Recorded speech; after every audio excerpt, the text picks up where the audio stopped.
So some of my old neighbors were trying to frame me for the having a Switch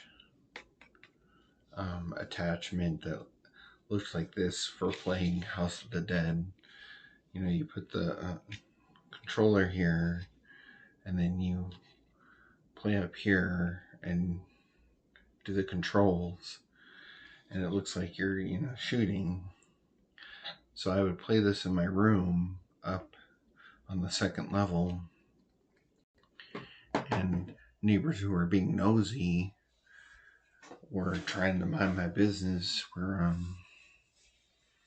trying to frame me for that stuff.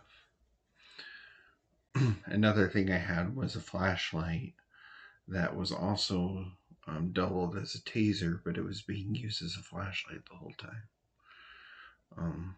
Which they had told everybody I had a gun, which I do not. I don't believe in firearms, and I don't believe in violence. Now, don't get that wrong. I also believe in self-defense. So something used for self-defense wise, I think, is within somebody's rights to stand their ground and be able to protect themselves.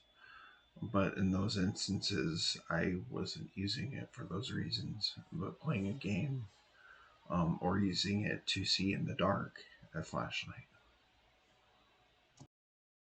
And those people who are carrying things that they're, complaining about me having one of these are leathermen who are people with, whips and chains and bounding, people with ropes and bondage and that stuff. And they're the worst hypocrites to sit there and complain about somebody who is playing a video game with something that doesn't even appear to be dangerous if you look up close to it, because you can see where the compartments where the controllers go to.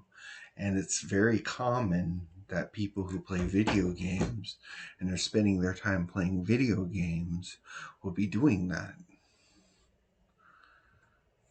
But these are older folks in older areas who probably don't have that same experience or get those same kicks for joy playing video games, because they are more of a board game type group, or they're more of a card playing group.